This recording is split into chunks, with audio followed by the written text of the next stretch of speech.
There seems to be mutual tithing going on between Abraham and Melchizedek. They're each like giving each other gifts.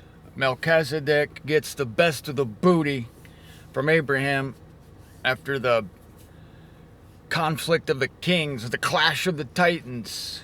These are big boys, Abraham and Melchizedek. These are A-listers. And the thing that's without question here is that Melchizedek is the greater than Abraham.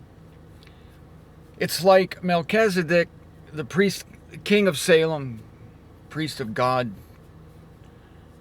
the magnificent one, the eminent one, the great one. You had to work with this guy because he was a priest, he was a go-between with God. You had to work with this guy. If you're coming into his territory with booty, you better be giving him a booty call, because you better be giving him the best of the booty. You better be giving him at least 1/10 of the best, not the tail end of it, but the best of it. And he can make it good for you.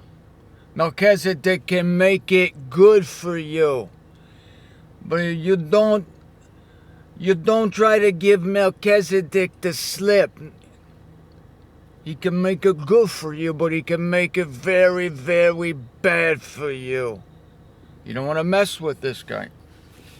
So I'm going to continue in Hebrews 7. But first I have to tell you something personal here. It's like I don't know what's going on here, except I don't know. Tell me if you're feeling the same thing, but this earth and the system, the cosmos here, the people on the planet, it's pretty much played out for me, which is getting a little scary, honestly. It's getting a little worrisome. I don't worry about it. Let's just say it's troublesome, and either this thing is about over. You know how when people die, they're in the process of dying, and they curl up like in the fetal position, and they're still alive, but God grants them this mercy, and in his mercy, the world goes really dim. Like the things, even their loved ones touching them, hugging them, they start, the dying will distance themselves. But I don't think it's even a conscious distancing. It's a natural gift that God gives to the human being that starts winding it down. And you go to this little internal place. It's a little happy place. God gives you a happy place, I'm convinced, when you're dying. And you crawl into a little cavern of the self, and all the shit of the earth doesn't bother you anymore at all, because you're cranking down the shutters, right? You're pulling the blinds. That's what's happening, honestly, with me. But the thing is, I'm a young guy. I'm not sick. I'm not physically dying, and yet this is happening. I mean, what the hell? I'm young, I'm viable, and yet I feel like I'm curling up in the fetal position, and I don't give a crap about my hair, or sounds bad. I'll say it and then I'll modify it. Don't give a crap about the people of the world.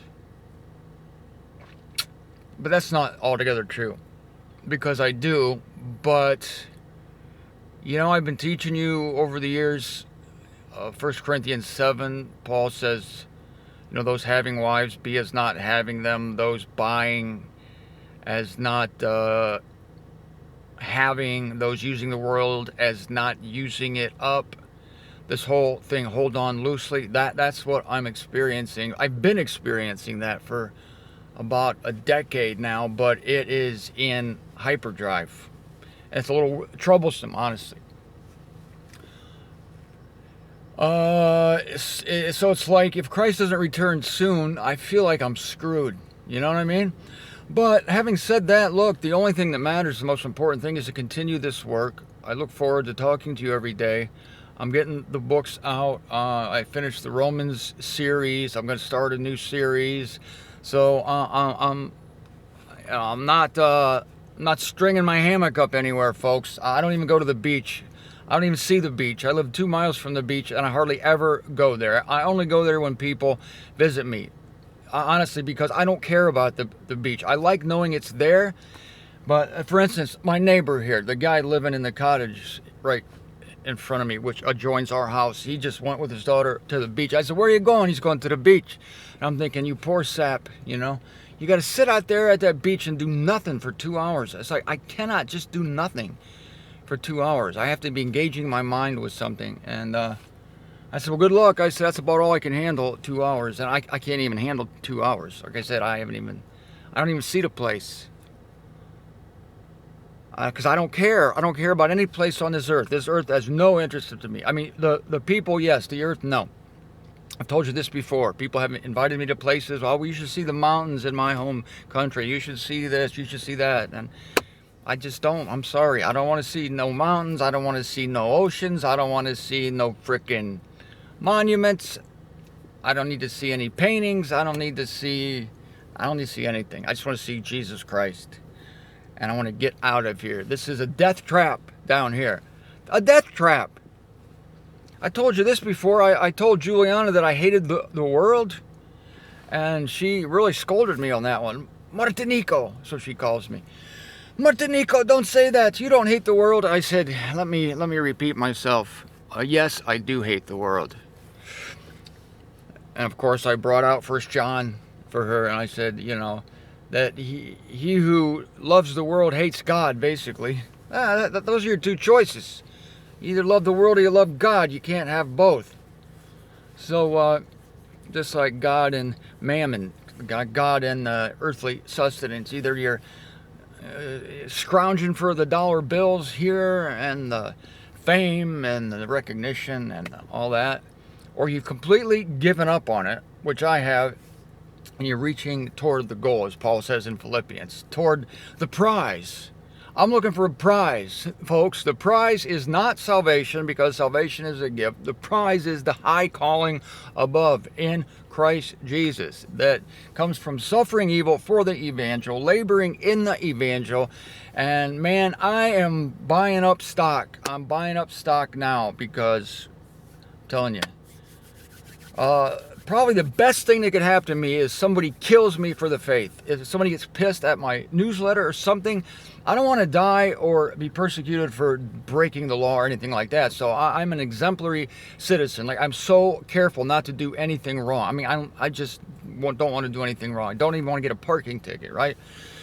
But if I suffer, I don't want to suffer because I've been rude or I've been hateful or I've broken the law. I want to suffer for the evangel. I mean, I'm not going to order it up, you know. It's up to God, but I'm just going to say, it's one way to get out of here is to be killed for the faith. I'd be, you know, I'm not sitting here praying for it, but it'd be a double blessing, really. One, you get the hell out of this hellhole. How can I love an eon that crucified Jesus Christ? How can I love this eon? This world, this system, the system of things here crucified Jesus Christ. That happened in our eon. This is eon number 3, right? Paul calls it the present wicked eon in Galatians 1:4. This is the eon that crucified Jesus Christ. That's what this eon's all about. That's its thing, man. It crucifies people who come to save it. That's what it does. This is a parliament of fools down here. I mean, we're surrounded by morons, honestly. I don't mean to disparage anyone. I don't mean to disparage anyone by calling them all morons. I hope I didn't insult anyone. But I'm just saying, faith in Christ is a rare gift, and it's getting pretty frustrating down here. So I just wanted to vent to you a little bit about that, but I'm not going to spend the whole time venting here, although I clearly could. It's definitely in me. But so what I'm going to do is go back to Hebrews chapter 7. Oh yes, I had this. I'm so excited by this word transference. And I gave you an analogy yesterday that as I thought about it between then and now, It's pretty much what I do. I think about transference of the law, like that's my thing. I think about Melchizedek, and I think about the word transfer. Why did Paul use the word transfer here, the transference of law? Then I got that analogy stuck in my head about transferring an organ. And this is it. This is so perfect as to why Israel is in limbo right now and why she cannot do the law. Can't even attempt it. And don't even tell me, don't even say, well, if nobody should even attempt law, then how do people not commit murder? How do people not, commit adultery and all that? It's just because of the Spirit of God, the general Spirit of God, the human conscience given us by God. That'll suffice. In fact, it's even better. It's even better. It's better than the old covenant because, as we're going to see, I'm going to reiterate this organ, this heart of the law is in a dead body. The dead body. Okay, here's the analogy. I'm going to read the verse again. Hebrews 7:11. First of all, if indeed then perfection were through the Levitical priesthood, for the people have been placed under law with it. That's important to know. Law and priesthood go hand in hand. What need is there for a different priest to arise? And here's verse 12. This is key. For the priesthood being transferred, of necessity there is coming to be a transference of law. So picture this. The law is a beating heart. The law is a heart. And it's in this body called the Old Covenant, called the Levitical priesthood, called the order of Aaron, called the fleshly precept. Did you get all that? The preceding precept, the fleshly precept, the Old Covenant, the Levitical priesthood. That's the body that this beautiful, red, flush with blood, beating, pulsating heart is, which is the law. The law is perfect, the law is righteous, the law is good. So God puts the law into this thing, let's just already call it a corpse. It's already a corpse. It doesn't even start as a living body, okay? It starts as a corpse. So let's see if we can jumpstart the corpse with the law. So the law goes into the corpse of the fleshly precept, the old humanity even, the Old Covenant, the Levitical priesthood. And what happens? The heart, even in nature, there's no operating room where they put a fresh new heart into a dead body. Even Jesus says you don't put new wine into old wineskins. That's just a simple physical principles. You don't put old wine into new wine into old wineskins. It bursts. And you don't put a good working heart into a corpse unless you're trying to make a point. That's the whole thing. God was trying to make a point. The corpse of Israel is saying, we can do it, put the heart in us. We want the law. All that the law has said, we will do. This is the corpse having a conversation with the surgeon who's holding the heart. Put the corpse in us. Put the heart in us. And like God's almost like rolling his eyes like, all right, I'll put the heart in the corpse. All right. This is what you want, we'll do it. Puts it in there and he sits back. It's like, yeah.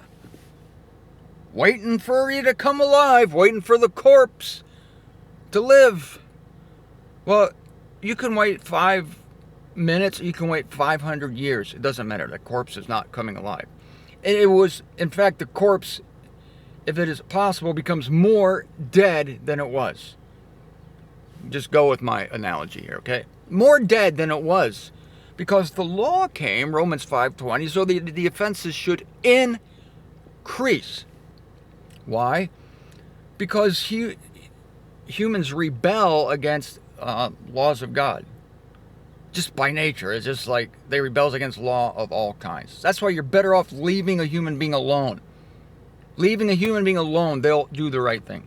Don't put a sign over don't put a sign over a knothole, that fence over there that I'm pointing to on the car cam here. Don't put a sign that says, thou shalt not look through this knothole. Don't put that sign up there. Because everybody and his brother's going to be looking through that knothole where before nobody cared about it. That's exactly what Paul's saying in Romans chapter 7. I didn't think of coveting until the law said, thou shalt not covet. Didn't think of coveting until God put a giant sign over my neighbor's wife that said, do not lust after this gorgeous woman. You mean that one over there? Yeah. So that's the law. So after the experiment, it's not an experiment for God. After the demonstration, let's put it that way, of putting this vital heart in the dead body, waiting for the dead body to respond, instead it just stinks even more. The announcement is made in Hebrews by Paul that there is coming to be a transference. We're going to transfer this heart. Tired of waiting for the corpse to come alive. It ain't going to do it. Demonstration officially over. Now we're going to transfer this into a new covenant, into a new priesthood, into a people whose own hearts have been miraculously changed from hearts of stone to hearts of flesh. But now, where are we in the history of Israel? We are in the time period where the heart has been removed from the corpse and it's being transferred. But it hasn't been dropped into the new body yet. Hasn't been dropped into the new priesthood. Because the chief priest hasn't come back yet. Okay? So this is where we are. Watch this. Heart lifted from the corpse of Israel. It's going to go back into Israel, but it's going to go into a regenerated Israel. Going to come into an alive Israel. Going to come into a renewed Israel. Here it comes. Here it comes. Watch it. And we are here. We are here. It's being transferred. There is coming to be a transference of law also. So the heart is in the hands of the surgeon and it's going through the air right now. It's not in this body, it's not in that body. So it's in this nether zone. You cannot do the law. It's like a body can't live without the Spirit of God, or a heart. A body can't live without a heart. So you've taken the heart is not in anybody, so nobody can live yet. Nobody can live yet. When the heart's in the air being transferred, you can't. So it's impossible to, stupid, again, misguided, errant, a zeal without knowledge to even attempt the Ten Commandments. It's zeal without knowledge at best. At worst, it's stupid because the law is a dispensation of condemnation and death, 2 Corinthians chapter 3. A dispensation of condemnation and death. Doesn't bring the corpse alive. For the priesthood being transferred, of necessity there is coming to be a transference of law. A transplant, if you will. A transplant. That's what I'm changing this to. Transplant. I like that. Just go back to verse 11. If indeed then perfection were through the Levitical priesthood, for the people have been placed under law with it, what need is there still for a different priest to arise? Transplant. Like that. All right, I left off yesterday in verse 17. Thou art a priest for the eon, according to the order of Melchizedek. For indeed there is coming to be a repudiation of the preceding precept, because it was weak and without benefit. The preceding precept, in my last analogy, is the corpse of Israel. It was weak as any corpse is, and without benefit as any corpse is. Nothing wrong with the law, nothing wrong with the beating heart. It just sat there and it beats in this frickin' shell of bones. For the law perfects nothing. There you go. The law perfects nothing when it's put in a dead body. Yet, verse 19, it is the superinduction of a better expectation through which we are drawing near to God. And here's where I left off. Okay, now I'm picking up now from yesterday at the end of the show here. Verse 20, and inasmuch as it was not apart from the swearing of an oath, for these indeed are priests, having become so apart from the swearing of an oath, yet that one with the swearing of an oath by him who was saying to him, what kind of a sentence is this? I don't even want to repeat that. Anyway, the important thing is this quote here, quote, the Lord swears and will not be regretting it. Thou art a priest for the eon, according to the order of Melchizedek. Priest for the eon, coming eon, future eon. By so much also as Jesus becomes sponsor of a better covenant. It's better than the old covenant. Why? You might as well ask why a living body is better than a dead body. You just might as well ask that. And these indeed are more than one, having become priests, because death, they're more than one. The priests are more than one, having become priests, because death prevents them from abiding. That was the problem with the old priesthood. Death prevents them from abiding. This works perfectly with my analogy, because the problem is death. Death prevents the priests.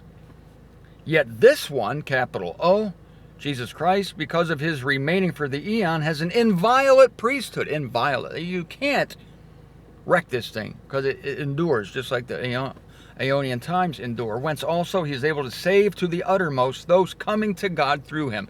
Coming to God through him, save to the uttermost. This was the purpose of law for Israel.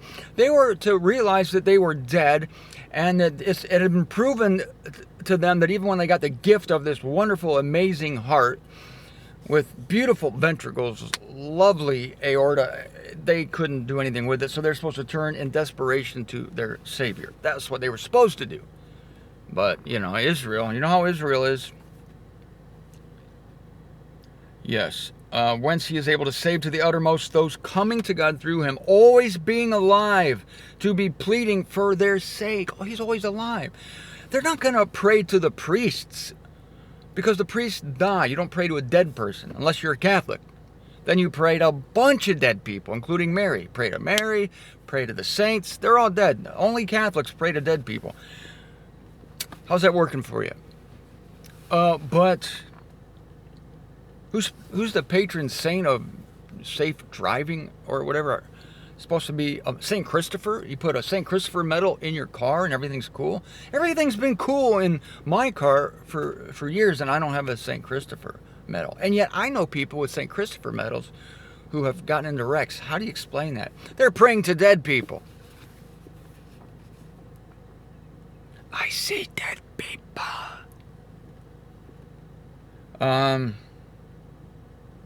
Yes, he's remaining for an eon. He has an inviolate priesthood. And he is saving those who are coming to him because he's alive. That's a real advantage. That's the advantage of Jesus Christ over other pseudo-saviors. That's a great advantage, to be alive. It's impressive. Buddha's dead, Muhammad's dead. Not very impressive. No. I like this Jesus Christ because he's alive. He was dead, but he raised from the dead. That was really helpful to Israel. For such a chief priest also became us benign, innocent, undefiled, separated from sinners. Yeah, he was without sin. That's the great advantage to Israel. And coming to be higher than those of the heavens, who has not necessity daily, even as the chief priest, to be offering up sacrifices previously for their own sins. They had, the priests of Israel, I'm going to cut out here pretty soon, the priests of Israel had to offer up sacrifices for their own sins as well as for the sins of the people. Jesus Christ didn't have to do that. That gives him more energy because he doesn't have to take care of his own sins because he was perfect without sin and he completed the law. He fulfilled the law perfectly. Thereupon for those of the people, yes. But this one he does once for all time. Love that phrase, once for all time. That is verse 27 of Hebrews 7. I love this chapter of Hebrews, I'm telling you. And I got one more verse here. I'll finish this chapter, and then I'll figure out what I'm going to do tomorrow. For the law is appointing human chief priests who have infirmity. Yes, that's a drawback of the law. Yet the word sworn in the oath, which is after the law, appoints the Son. This is God swearing. And you're telling me now, some people are telling me that God's swearing an oath to make his Son a chief priest for the eon according to the order of Melchizedek, and in the clear fact that this hasn't yet happened, and yet some are telling me that God has given up on that it's not important. He promised it, but he just changed his mind, and now he's going to fulfill the Melchizedek priesthood somehow spiritually in a different people. So what, we're spiritually the Melchizedek priesthood now? Explain that one to me. The problem is, I think some of you would actually try. But in order to even try to explain it, you have to throw away this Bible. You have to be talking off the top of your head. You have to be relating feelings and dreams, and you have to be making analogies and metaphors where there are no analogies and there are no metaphors. You have to take literal passages of Scripture and make them metaphorical, and you have to take metaphorical passages of Scriptures and make them literal. So many things you have to do to tell a lie.